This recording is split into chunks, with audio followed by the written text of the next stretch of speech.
Interestingly, it was the anti-federalists of post-revolutionary America who were in favor of paper currency. Usually it's the federalists who oppose hard currency in order to foot the bills for the new government. In this case, the anti-federalists were landowners who favored paper in order to pay off their own... Deliverance, it would seem, is at hand. We'll pick this up on Monday. Remember, midterm essays are due on the 29th. Any topic, but it must be a contemporary issue. In other words, don't bother to shell out $10 for warmed-over papers on the black market. Well, since this is Harvard, perhaps I should say the gray market. Dr. Fitzgerald? Yes, Mr. Rosen. Since you did say any topic, I thought I might do my 1,500 words on President Kennedy's speech tomorrow. Speech? Yes, sir, in Dallas, at the Trademark. It's being carried on live radio, and I thought I might do an analysis on it, if that's okay with you, sir. Yes, Mr. Rosen, that would be fine. You go right ahead. Well, that's a splendid paper, Joe, in the New Heritage. I can't say I agree with all your conclusions, but you're always a delight to read. Thank you, Paul. Nice of you to say so.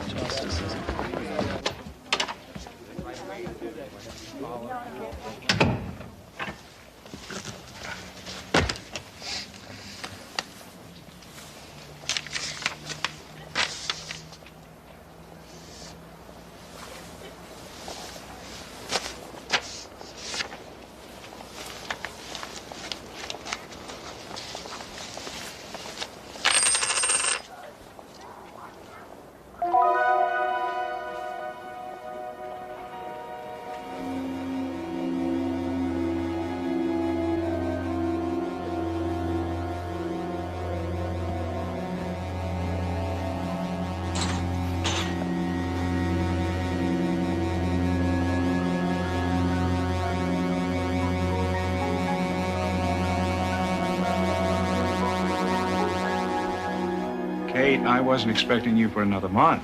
Well, this isn't a formal status report. It's just a friendly visit. I wondered how you were doing. After all, it's been almost 2 whole hours since my last visit. Strange. You spend months, sometimes years at a time, back here in the past, separated from your family. But when you get back to them, it's only a few hours. I'll never get used to it. It's equally hard to leave the past behind. It's hard to give up a whole second life that you've created for yourself. You've made friends, probably fell in love. Not me. How can you get close to people when you can't really tell them what you think? When you can't say that your favorite flavor of ice cream, for God's sake, won't be invented for the next 150 years. Sometimes I feel like an eternal observer, doomed always to watch, never to participate, always detached, always remote. Every field historian goes through this sometime or another. I know, but it's just so damn frustrating. I spent 3 years studying John Kennedy and his times. I even met him at a reception for McGeorge Bundy, but I never really got to know him. You have a Chinese view of ancestor worship. Kate, I did not create this project just because this man was an ancestor of mine.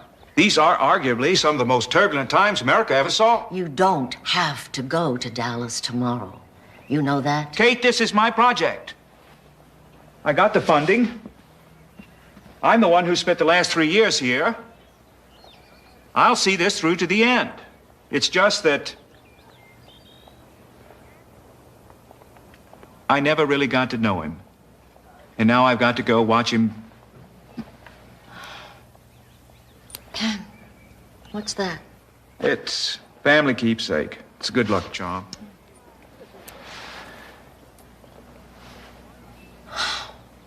Dated 1 year after your destination.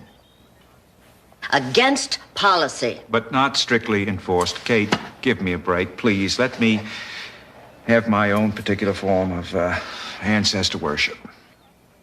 Well, have a safe trip to Dallas, Joseph.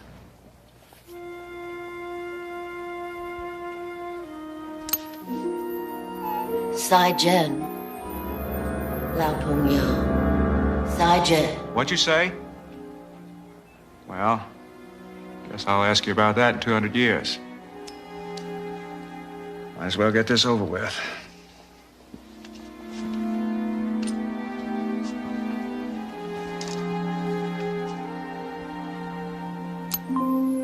Computer scanning. Systems check. Holographic recorder operational. Operational. Emergency homing device. Operational. Should ring become separated from temporal wrist controls, wearer of ring will be automatically returned to point of departure 2172 AD.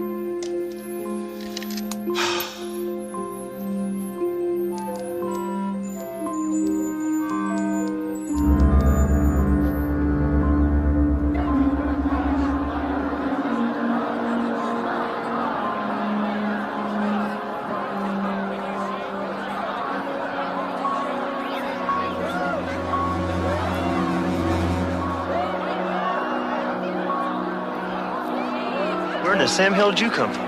Cambridge.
To Treasury 2, do you copy?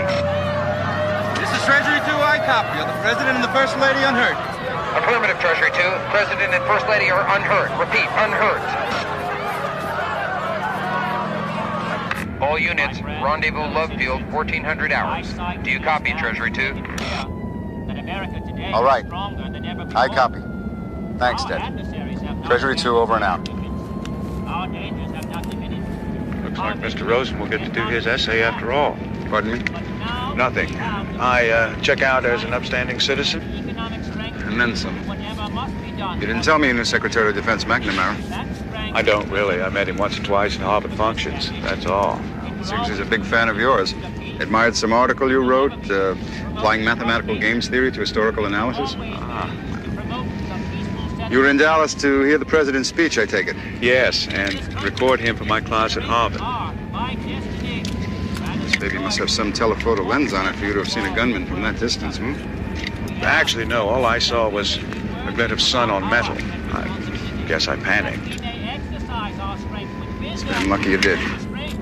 Otherwise, this country might be in mourning right now. I hope you don't mind my asking, Mr. Livingston, but exactly where are we going?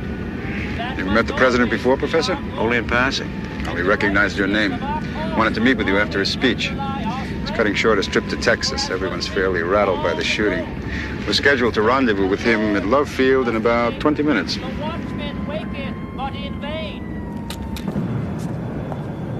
Governor, thank you very much. See you again. Mr. President, I believe you've met Dr. Joseph Fitzgerald. This is the man who saved your life this morning. Dr. Fitzgerald, Harvard and I are in your debt. The honor's mine, Mr. President. I've been wanting to meet you for some time now, although I hadn't anticipated the circumstances. Bob McNamara showed me some of your articles. Very good. Mr. President, I'm afraid I won't be heading back just yet. The damnedest thing, a couple of the meanest-looking tornadoes you ever saw just blew into the state. One of them just ripped right through downtown Austin. The other one's headed here. I better stay and see what I can do. Yeah. Tornadoes? Yes, Yeah. I'll take care of your people, Lyndon. Let me know how I can help. Yes, sir. All right, come along, Professor. Even I can't keep the Air Force waiting all day. Come along, to Washington? We'd be honored to have you as a guest for dinner tonight at the White House. Tomorrow morning, we can have you on a plane back to Cambridge, if you like. I'd love to. Mr. President, thank you. Jack. Men who saved my life call me Jack.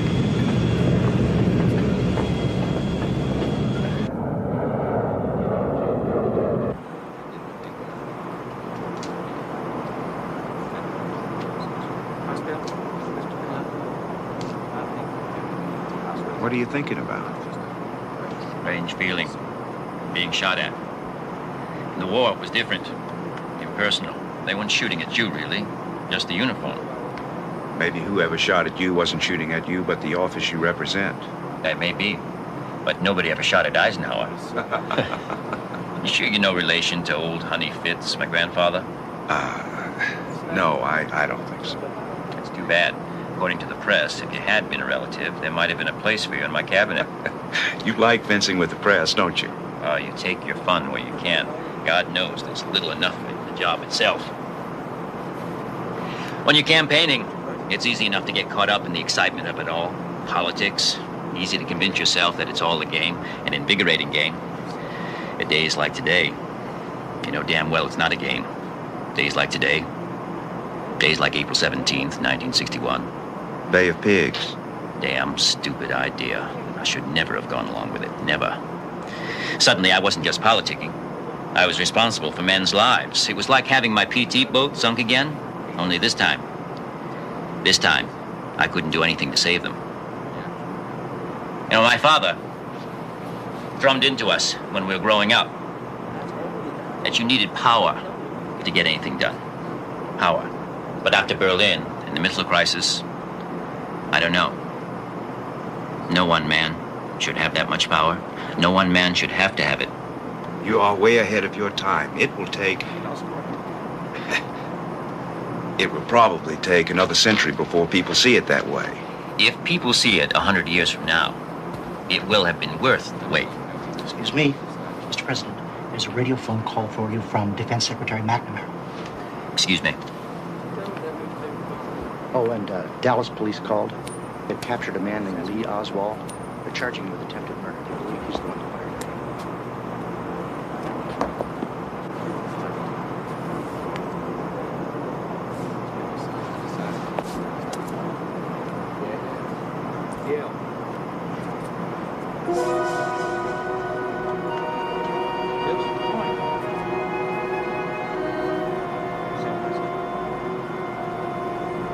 Carefully. I've placed our strategic forces on yellow alert. I want you to set up an emergency cabinet meeting for tonight at 7.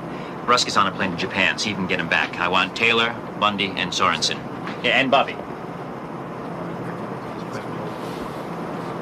Is it anything you can tell me about? Well, it's nothing that won't be on Huntley-Brinkley in about an hour and a half, unfortunately. Russian troops just captured West Berlin. Soviet premier is demanding that we pull our forces out of the rest of Germany, holding West Berlin as hostage. But, Khrushchev would never do that. Premier Khrushchev was assassinated today.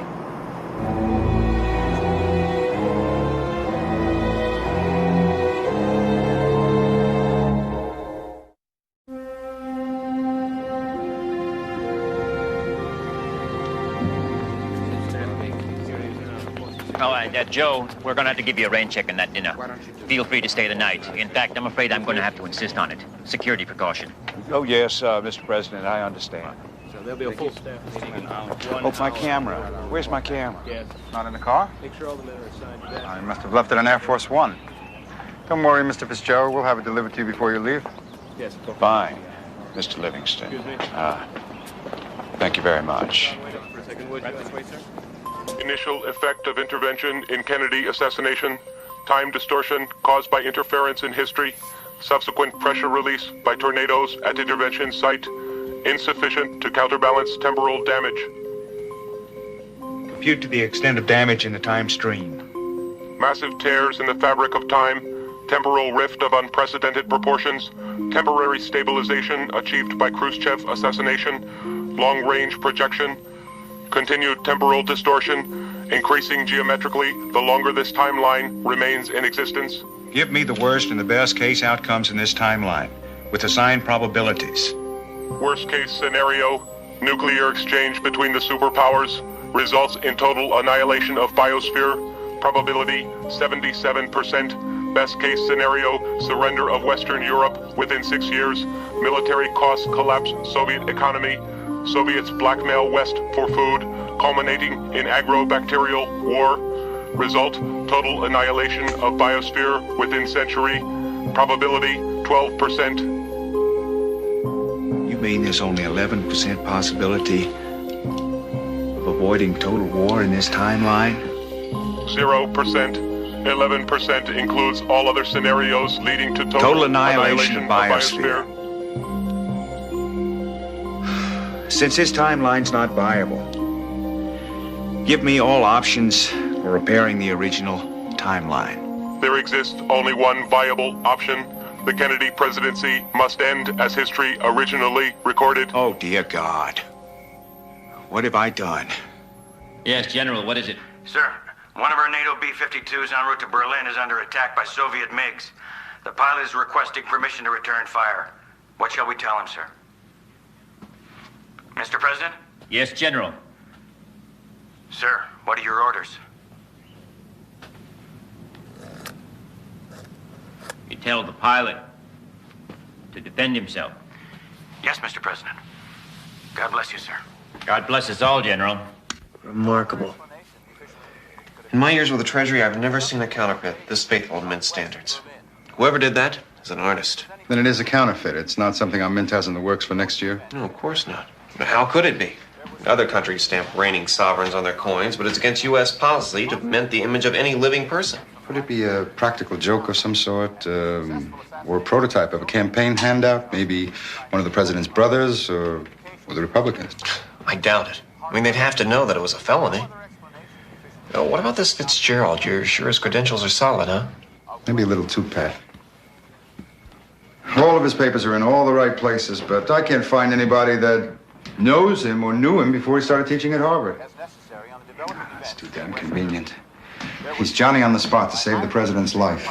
He loses a coin that shouldn't exist. He's got 3 of the president's family names. Well, he even looks like he could be a relative, for God's sakes.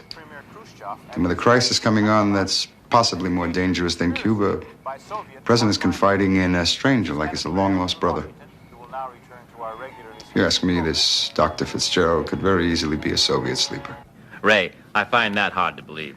Sir, I can't think of a better way to get an agent closer to the president than to set up an assassination attempt and have your man save the president's life.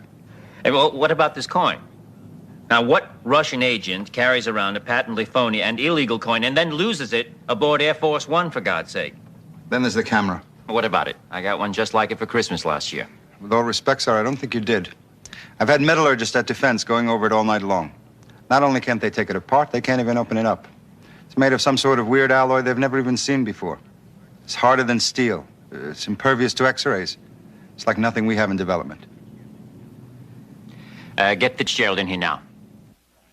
Joe, I'll be brief about this. This coin. Where'd you get it? Mr. President, you wouldn't believe me if I told you. Oh, after the events of the last 24 hours, Professor, I think I might believe almost anything. Damn it, Joe, I don't have time for mysteries. I've got a B-52 over East Germany I haven't heard from in 3 hours. And thousands of Americans at risk in West Berlin. The Russians won't answer the hotline. I may be looking at another Cuba, so cut the crap and tell me where you got the bloody coin. It's, been in my family for over 200 years. Dr. Fitzgerald, I'm afraid that answer does strain my credulity.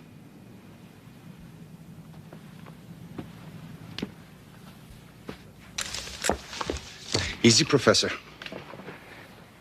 This is not a weapon, I assure you.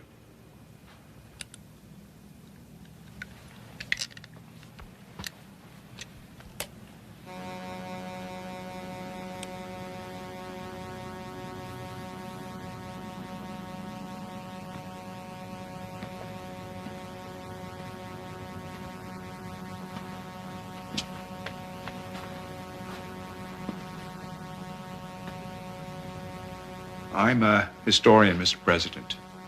Sent here from over 200 years in your future to record and observe the events of your era.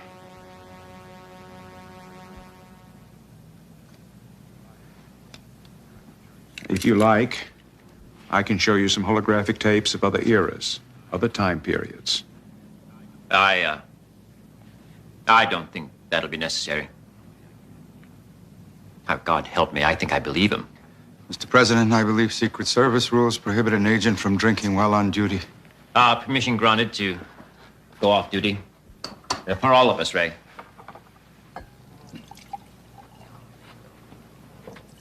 We are related, aren't we? You're, one of my descendants. Yes, I am.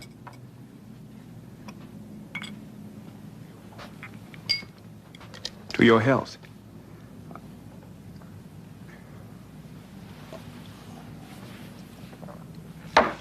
All right. You're from the future. Why did you choose this moment to make contact with me just now? To observe how I would react to this Berlin crisis? No. I didn't know about that. You didn't know? How could you not know? 1964. Oh, my God. You came to Dallas to witness an assassination, didn't you? Dear God in heaven.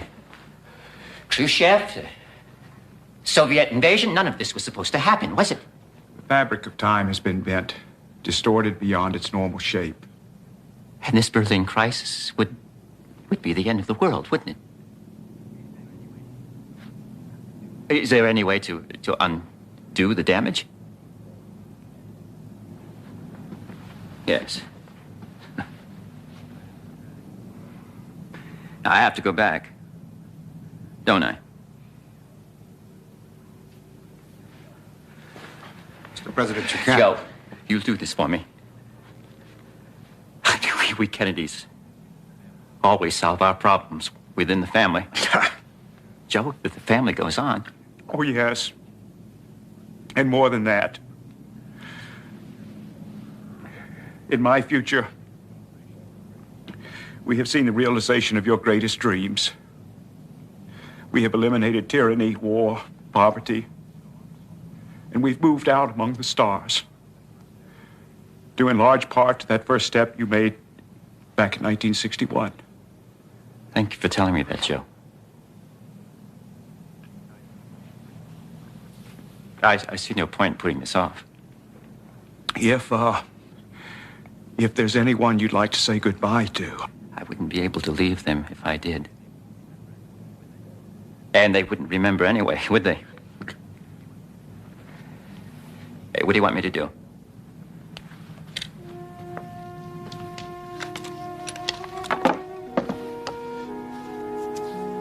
Put this.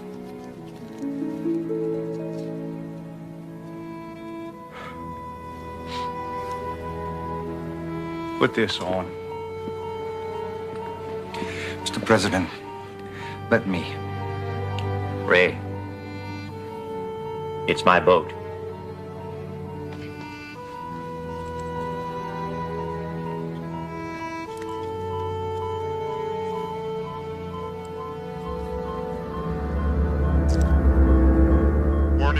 Warning, homing device activated and return to point of origin 217. What's going on? You took an oath, didn't you, to protect the president's life? Well, you and I still have work to do. We're going back. But before that, I need to make a few changes.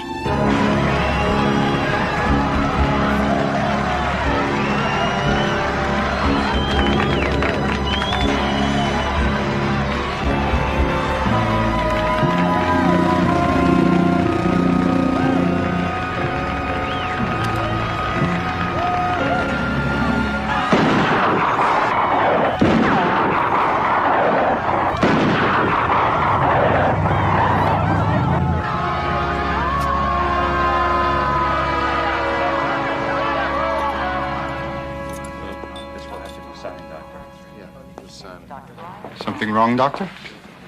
Wrong? No, nothing wrong at all. This release of the body. Dr. Fitzgerald wasn't the only one with a second life in the past. You people knew what was going to happen? Some of us do our research in the even farther future. Dr. Fitzgerald never knew his destiny. No man or woman ever does. What about me? Couldn't my memories change the future somehow? No one can change history. Even the act of traveling in time is a part of history. Dr. Fitzgerald's actions were simply a part of what was. So your memories won't change the future, because they didn't. Last time I saw him, I couldn't tell him what I knew. All I could say was something in Chinese, a phrase my husband taught me. Sai Jen, Lao Punyo, Sai Jen. Goodbye, old friend. Goodbye.